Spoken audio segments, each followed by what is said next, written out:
Aux arts martiaux démystifiés aujourd'hui, nous avons le plaisir de recevoir Maître Denis Schenk.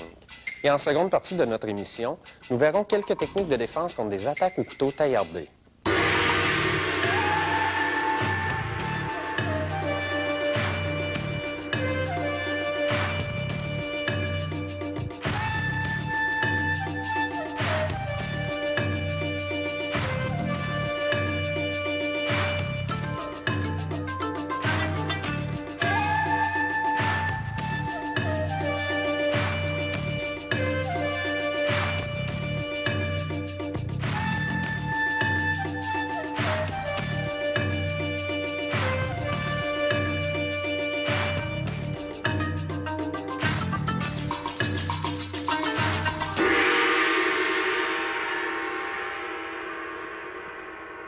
Bonjour, bienvenue à une nouvelle émission des arts martiaux démystifiés. Aujourd'hui, nous avons le plaisir de recevoir M. Denis Schenk. M. Schenk est un instructeur de Kung Fu.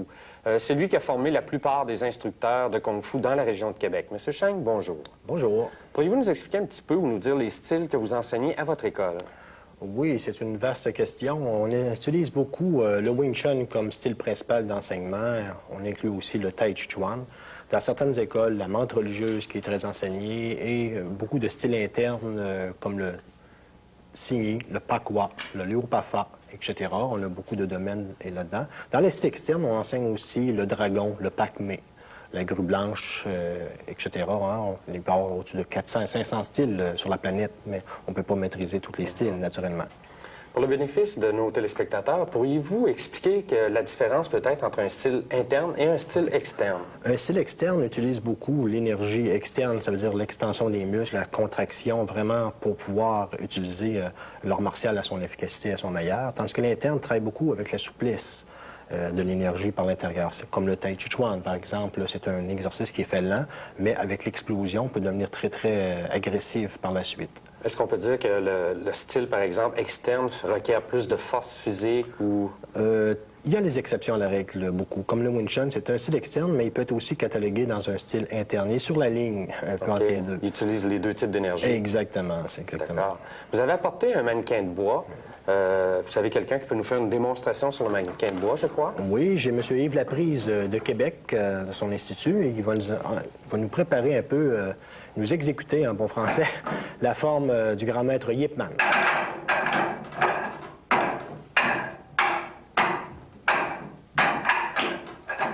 Quel est le but de l'utilisation du mannequin de bois? Comme tout art martial, on a des outils. Les outils peuvent normalement aider à la progression de l'élève. Ils vont nous aider aussi à développer beaucoup, si on veut dire, le déplacement de jambes autour d'un adversaire imaginaire, développer la coordination entre la gauche et la droite, développer aussi la puissance dans les avant-bras, la synchronisation entre le haut et le bas du corps, incluant les jambes naturellement. On parle aussi, j'imagine, d'endurcissement au niveau des muscles. Oui, très, très, très bon. C'est très, très bon pour les avant-bras, le développement, l'action réflexe du muscle. Puis, à partir de quel stade les étudiants débutants peuvent commencer à travailler sur le mannequin de bois? On dit normalement, en général, en temps de 3 mois, ils peuvent toucher à cet outil merveilleux. On est si vite que ça? Oh, oui. Bon.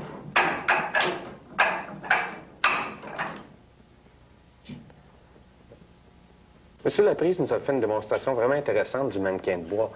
Pourriez-vous maintenant, pour le bénéfice des spectateurs, expliquer un petit peu pourquoi il y a autant de styles, peut-être de Kung Fu, d'arts martiaux, que ça? Autant qu'il peut y avoir des dialectes un peu de langue chinoise sur la planète, ou même en Chine même, il y a autant de personnages ou de villages qu'il existe. Chaque village a eu leur propre méthode de défense basée sur les animaux du coin dans le propre village, les idées philosophiques taoïstes ou, on va dire, dynamiques du coin. Exactement. Ils ont adapté l'art martial à leur philosophie. C'est ça, oui. Vos élèves vont nous exécuter maintenant quelques formes. Oui, nous allons voir Pascal exécuter une forme de dragon maintenant, qui est basée sur un animal légendaire, mythique, mystique naturellement aussi, qui correspond beaucoup à la prospérité et la sagesse, beaucoup relié à la psychologie et la philosophie.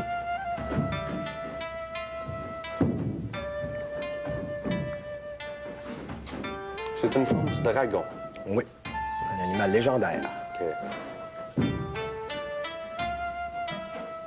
Un style très, très connu en Orient, même à Vancouver et à Hong Kong. Vous allez enchaîner avec maintenant une autre forme. Oui, M. Mario Vézina, de l'école de Montmagny, nous présente la deuxième forme de base du style Wing Chun, qui s'appelle le Chong Kyu, la forme du pont. C'est une forme qui se fait un peu sur place, avec un léger déplacement, pour développer le jeu de jambes et la relation entre les deux, le côté gauche et côté droit du corps, incluant la jambe naturellement. Qui a été le fondateur du Wing Chun?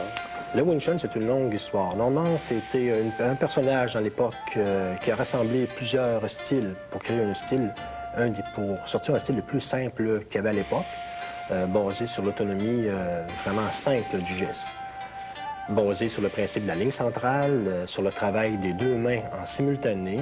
La plupart des styles externes à l'époque travaillaient avec deux mouvements, un en arrière de l'autre, un bloc et une action simultanée.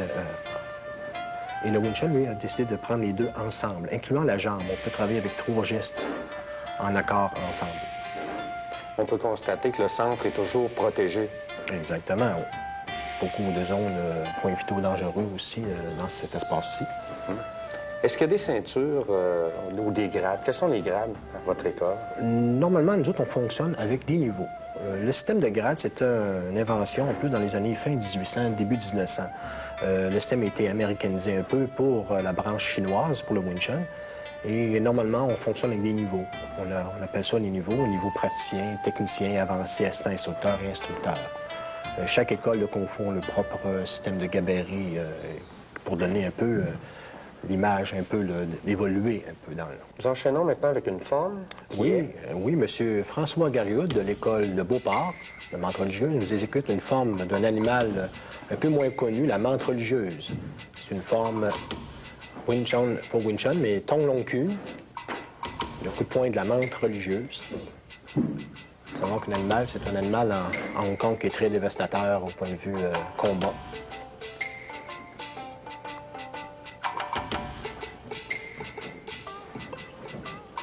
Nous poursuivons maintenant. Est-ce que c'est une forme à deux? Non, c'est des applications. Des applications pour le combat, pour l'idée du Wing Chun, un peu. Le mouvement un peu plus simple, plus direct, avec quelques mouvements d'articulation, de contrôle. Le but est toujours de prendre le contrôle du centre. Oui, le plus rapidement possible en travaillant avec différents procédés de fauche, contrôle du poignet.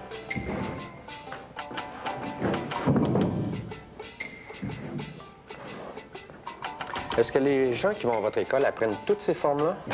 Normalement, oui. C'est des applications martiales. Naturellement, chaque élève a le droit à son propre caractère un peu d'enseignement. Okay. Le style principal est exécuté par absolument tout le monde qui s'inscrit. Et à un moment donné, on peut se faire une spécialité dans un style quelconque. C'est un institut. L'élève peut choisir. Exactement, à la suite. Après quelques années, il peut prendre une branche différente. Donc, il y en a pour tous les goûts. Oui. Si vous voyez une forme avec M. David Queen, une forme de Wing Chun Tong, qui est des mouvements. La forme est très longue, mais ici, il l'a ajusté pour les besoins de la cause. Mouvement de travail de deux mains ensemble, jambes ensemble. Le Wing Chun est beaucoup plus haut sur les jambes. Parce que le Wing Chun, sa caractéristique, c'est le travail rapproché. Ça veut dire que les positions basses, c'est un peu plus négligé, un peu ce côté-là. Dans une branche interne, un peu plus rapide, qui est comparable au Tai Chi, qui est même, on parle de l'origine du Tai Chi.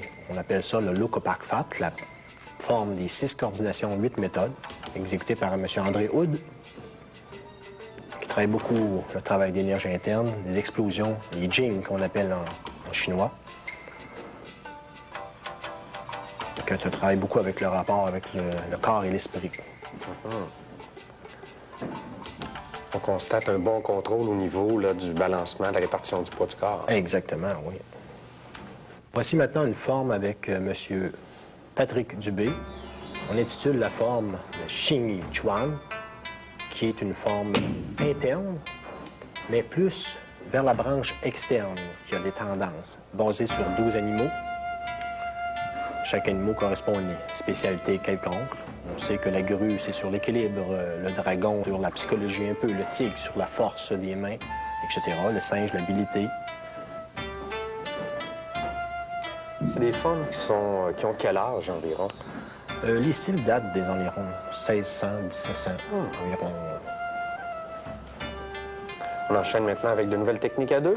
Oui, un peu de travail à deux, un peu de combat collé qu'on appelle, combat rapproché, parce que le Wing Chun travaille beaucoup le travail très collé, enchaînant beaucoup avec des mains ensemble. Vous voyez ici que c'est pas un combat simulé, c'est un combat au hasard, comme on dit. C'est le monde sorte les techniques qu'ils connaissent dans le travail des bras. Est-ce qu'il y a un nom spécifique pour ce genre d'entraînement? On appelle ça le Chi Sao, ou le San Sao, le combat libre des mains. On pourrait inclure naturellement l'attaque des points vitaux, le travail des articulations, le fauche des jambes, etc. On peut incorporer une multitude de choses, d'outils, comme on dit. Est-ce que c'est un entraînement que les débutants vont faire aussi ou c'est beaucoup plus tard? Après un certain temps de pratique. On voit ici M. Danny Ferland qui nous exécute une forme de grue. On parlait tout à l'heure d'équilibre. Forme de grue blanche. Animal très légendaire de M. Miyagi. Quelle est la force, si on veut, de la grue? La force est très puissante. Elle attaque surtout dans les points stratégiques du corps, au point de vue... C'est pour ça qu'on travaille beaucoup avec le bec. C'est de défléter l'attaque? Ou... Exactement. Dévier, se servir un peu de la force de l'adversaire, faire dévier vers une trajectoire et s'en servir un peu.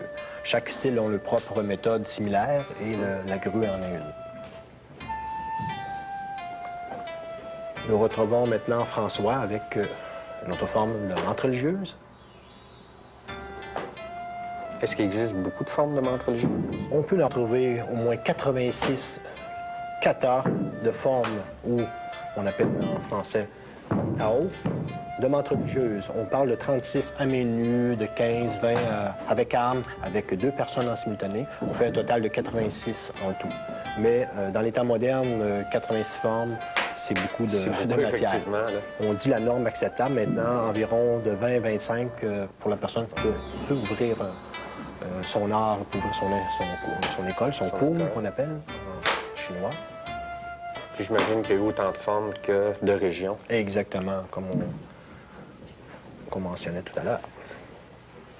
Vous avez une forme ici exécutée par Pascal, une forme de panthère, qui est un félin, une forme d'un animal aussi légendaire et actuel en ce moment.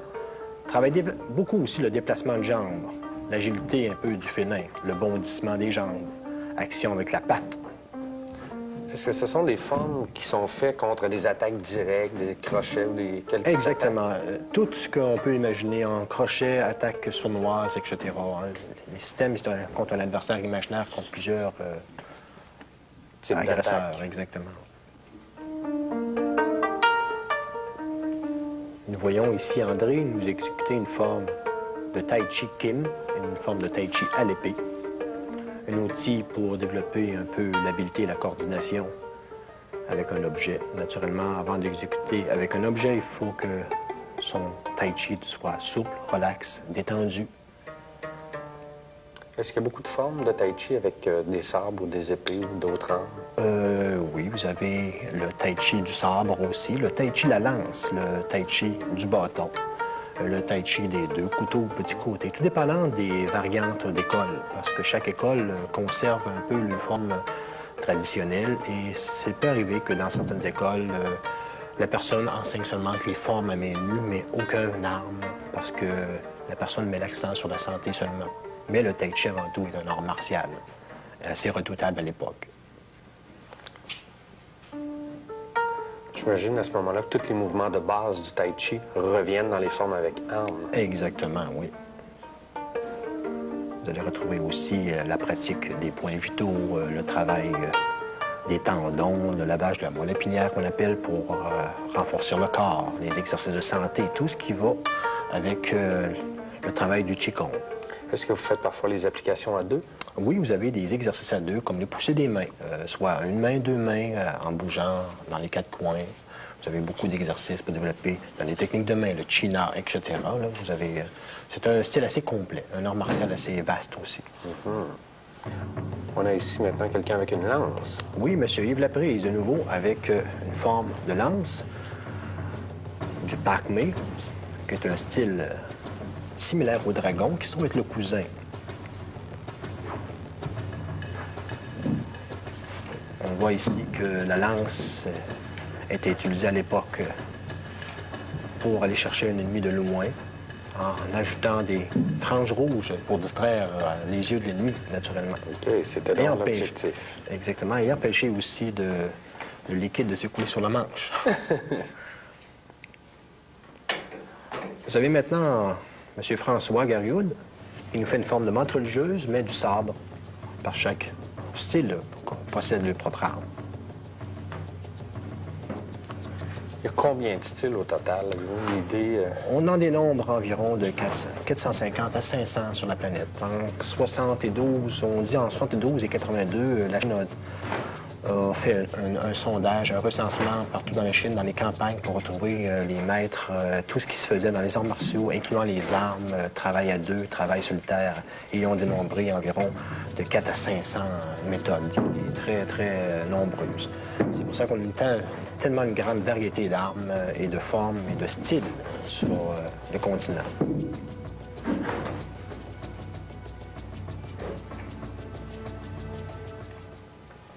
Monsieur Schenk, en terminant, j'aimerais j'ai une petite question à vous poser. Quels sont les critères pour devenir un bon instructeur en Kung Fu? J'imagine que c'est vraiment pas facile.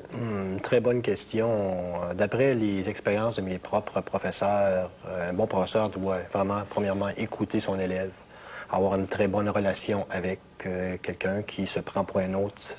Ça ne marche jamais. Le professeur doit possiblement aider son élève à découvrir ses points faibles pour qu'il puisse évoluer encore plus, savoir s'il est auditif, visuel et l'aider à le progresser dans son ensemble.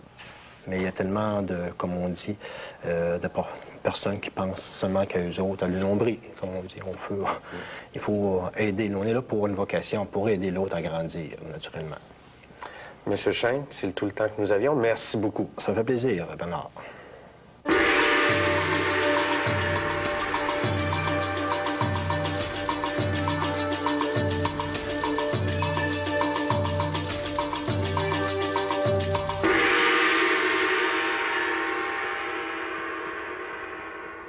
Nous allons aborder aujourd'hui des techniques de défense contre couteau.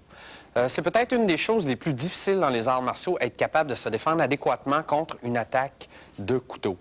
C'est évident que c'est extrêmement dangereux. On a besoin d'une coupure que de quelques millimètres au niveau d'une artère et c'est la mort. Donc, c'est difficile, mais ce n'est pas impossible de se défendre contre une attaque au couteau. C'est évident que par contre, si quelqu'un veut le portefeuille, ben tiens, prends-le puis bonjour. Mais si on n'a pas le choix, il y a quand même des choses à faire. On peut quand même s'en sortir de façon assez efficace. Il y a par contre des principes à respecter et à ne pas faire. Par exemple, dans la défense contre couteau, on ne fixera jamais le couteau. On va toujours fixer globalement afin d'avoir une meilleure vue d'ensemble lorsqu'on vient pour se défendre. On ne fera pas, par exemple, Mario, viens ici s'il te plaît, on ne fera pas, par exemple, des blocs croisés. Si je rentre et qu'il me fait un bloc croisé, c'est facile pour moi d'aller le couper au bras. Donc, on va éviter tout ce qui peut être dangereux.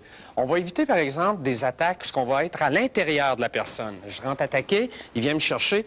Il semble avoir le contrôle sur moi, sauf que, rendu ici, il perd son contrôle. Donc, dans la mesure du possible, on évite les techniques à l'intérieur. On va également éviter les techniques de défense contre coup de pied, parce que si il me donne un coup de pied ou que je le pique au niveau de la cheville, il y a des problèmes. C'est évident que si je veux me sauver, je vais avoir besoin de mes deux jambes pour me sauver. Donc, on n'ira pas offrir, si on veut, là, une jambe. On essaie de garder nos jambes. Un bras coupé, à la rigueur, on peut toujours se sauver, mais c'est impossible avec une jambe. Là, ce qu'on va faire, quand on va parler des différents types d'attaques, au niveau des attaques, il y a des attaques qui sont soit piquées, ça peut être à la gorge, ça peut être à différents endroits. Il y a des attaques qui sont ce qu'on appelle, excusez l'anglicisme, slatchées. En français, on dirait taillardées. Ça peut être au niveau de la gorge. Il y a des attaques qu'on va retrouver peut-être plus dans les films qui sont style pic à glace comme ça. Puis, il y a des attaques qui sont en grippe inversée, ce que c'est beaucoup plus difficile. Pour aujourd'hui, on va travailler avec une attaque qu'on appelle slatchée, qui est rentrée de cette façon-là. Lorsqu'on fait des techniques de défense contre ce type d'attaque, la pire chose à faire, c'est d'être en garde. Parce que si je me mets en garde, je m'expose. OK? C'est évident que l'adversaire va aller me chercher au niveau des bras. Donc, ce que je veux, c'est protéger mes bras, c'est prendre le contrôle du combat. Je veux absolument qu'il m'attaque selon ce que moi, je désire, sur la façon que je désire être attaqué. Donc, première chose à faire, je vais lever mes mains. De cette façon-là, je protège mes bras. De cette façon-là également, je canalise l'attaque, mais dans le cercle qui est ici. Je suis à peu près certain que si mes bras sont là et qu'il veut m'attaquer, attaque-moi Mario, ça va jouer soit là ou soit au niveau du cou. L'attaque va probablement être soit directe ou soit slatchée. Donc, je sais la direction du couteau, approximativement. Je sais le type d'attaque qu'il va faire contre moi pour venir me chercher. Autre avantage que si j'ai les bras levés, psychologiquement pour lui, c'est comme si je lui disais « OK, c'est beau, regarde, je me rends là, c'est beau, c'est beau ». Donc, s'il veut m'attaquer, probablement que ça va l'amener à aller plus directement sur l'attaque. Donc, notre première étape, lever les bras. Au moment de l'attaque, on recule. On va venir bloquer, mais avec l'avant-bras. Jamais travailler avec la main, parce que si je travaille avec la main, c'est pas fiable. Ça peut passer tout droit. Il attaque, on recule. En même temps qu'on recule, on va aller chercher soit les doigts au niveau des yeux, soit la main sur le front. C'est important quand on travaille, s'il y a le couteau de ce côté-là, cette jambe-là va être en avant. Il m'attaque, ça me permet de reculer. Vous remarquerez que j'ai mon dégagement. Donc, j'ai besoin de ce dégagement-là ici. Il m'attaque, je recule, j'ai mon dégagement, je viens chercher au niveau de la tête. On le refait. Ça. Une chose à éviter lorsqu'on s'entraîne, c'est de travailler des techniques de façon robotisée. Par exemple, la personne qui attaque est en avant, il attend le go, puis au moment du go, il y va. Ce qui est important dans le couteau, c'est de développer le feeling, c'est de développer l'aspect l'automatisme, si on veut, de répondre. Donc, on ne sait pas quand il attaque. À partir du moment qu'il attaque, on se dégage, on va chercher. Ça, c'est notre première étape. Très important de reculer le bassin. On va éviter de travailler les deux pieds sur une même ligne. Parce que si je travaille les deux pieds sur une même ligne, que je veux reculer, mais qu'il y a un obstacle derrière, j'ai toutes les chances de me retrouver sur le dos. On vient bloquer. Notre deuxième étape, c'est d'aller créer une dysfonction motrice au niveau du bras, un petit peu en bas du coude. Il y a un nerf, le nerf radial. Ce qu'on va faire, c'est que, dans la mesure du possible, on va aller affecter ce nerf-là. Vous avez vu par réflexe sympathique que les jambes ont plié. C'est normal, ça. C'est tout à fait normal. Donc, il m'attaque. Je suis venu chercher ici. On va affecter le nerf radial. À partir de ce moment-là, il faut absolument contrôler le bras. Donc, je viens contrôler l'articulation, puis je me déplace derrière lui. Je me déplace derrière lui pour aller faire une clé de bras. À ne pas faire. À ne pas faire, essayez de l'amener à tourner, parce que s'il résiste, c'est difficile pour moi. Alors que si je me déplace, son bras va prendre le mouvement naturel, va suivre le mouvement naturel de l'articulation. Donc, il me tient, j'ai paré, j'ai créé ma dysfonction motrice. Encore une fois, c'est important cette étape-là de la dysfonction motrice, mais on ne peut jamais se fier à un nerf à 100 %. Il y a environ 7 % des gens qui ne sentent pas certains points de pression. Donc, même s'il ne l'a pas senti, je continue ma technique. Je m'en vais à l'arrière, je viens faire ma clé de bras. On refait. Au niveau de la tête, aussitôt que je vais frapper à la tête, probablement de toute façon qu'il va être tellement sonné que il y a des chances même qu'il tombe avant que j'ai eu le temps de faire ma clé de bras. On va chercher, on s'en va là, on s'en va derrière. Observez ici la façon que je barre son bras. J'amène la main sur le côté de l'épaule, je soulève légèrement le bras, puis si je veux l'amener ou l'expulser, le garder debout, à ce moment-là, je peux venir chercher. S'il y avait des cheveux longs, je pourrais le ramasser par les cheveux. Je pourrais le ramasser par un air ici, comme ça. Je pourrais le ramasser par l'autre épaule. C'est important d'établir le contrôle. C'est un des points importants, parce que c'est beau de faire la clé de bras, mais si je rendu là, il peut se dégager trop facilement parce que ma clé est mal faite, peut-être à ce moment-là, il va venir me couper. Donc, soyez certain que la clé soit bien engagée. On vient le contrôler. OK? Ça, c'est une façon de faire. On peut davantage explorer la technique en rajoutant des choses, des options. On est allé frapper au niveau de la tête, on frappe au niveau du bras, on fait notre clé, puis on l'amène au sol. La façon d'amener au sol, c'est simple, c'est que je soulève son poignet, puis je descends au niveau du coude. On le ramène. On le ramène comme ça, puis on le contrôle. On vient le contrôler. On est comme ça, on vient frapper, boum. La clé de bras, on ramène. on ramène. Puis ici, on peut faire une clé de poignet pour aller chercher. Ça peut arriver si on a un adversaire qui pense vite, par exemple, au moment de faire le bloc, que lui essaie de venir couper à la gorge. Donc, ça demande de l'entraînement pour sentir ce que le bras va faire. Au moment où le bras va monter, on laisse passer, on vient chercher au niveau du poignet. Donc, ça, il monte, on vient chercher, on revire en amenant sur la hanche, puis on descend au sol pour le contrôler. C'est une option. Bloc, je peux aller là, il monte, je ramène sur la hanche. Ce qui est important dans ce genre de clé-là, c'est de travailler avec les os de l'avant-bras, de ne pas travailler avec la main. Souvent, on voit des techniques de contrôle avec la main, mais là, il n'y a pas assez d'énergie en mouvement. Je suis obligé d'y aller avec l'os, le tranchant de l'os du bras. Ce que je veux, c'est l'amener au sol. Donc, je travaille avec le petit nerf derrière le coude. Je l'amène au sol avec ça. On le refait.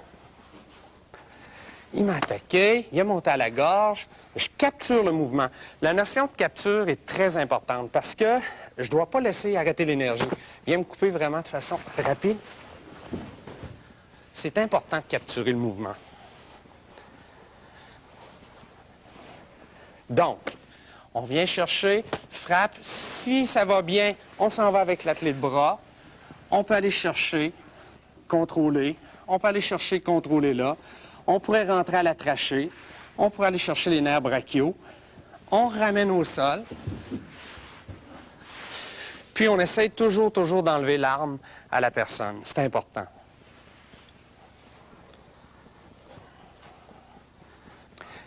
Dans toute technique d'arts martiaux, il y a toujours plusieurs options, il y a toujours plusieurs possibilités. Une des possibilités qu'on a ici, c'est qu'après avoir bloqué, si pour une raison quelconque on n'est pas à l'aise, on peut rentrer, mais aller frapper au niveau du biceps. On peut aller frapper en arrière, puis ensuite continuer notre technique pour amener la personne au sol. On aurait comme option de rentrer. À la rigueur, si ma clé est mal effectuée, je peux rentrer avec des coups de genoux. Je pourrais me contenter d'avoir son bras étendu puis de le descendre directement. OK? Ce sont tous des options, c'est tout bon, mais quelque part, il faut être capable de choisir selon ce que l'adversaire va nous donner. Donc, c'est toujours en fonction du style d'attaque, de ce qu'il va faire. C'est là qu'on peut arriver à le contrôler, à faire quelque chose avec lui. On refait. Soyez la chose la plus importante à vous souvenir, de dégager. N'oubliez jamais le principe de dégager la lame. Fait que ça vous donne un petit aperçu qu'est-ce qu'on peut faire contre la défense contre le couteau. La semaine prochaine à l'émission, nous aurons le plaisir d'avoir du ninjitsu avec Mme Francine Tremblay. Et en seconde partie, nous pourrons explorer comment aller voir les choses cachées au sein même des techniques. En vous remerciant et à la semaine prochaine.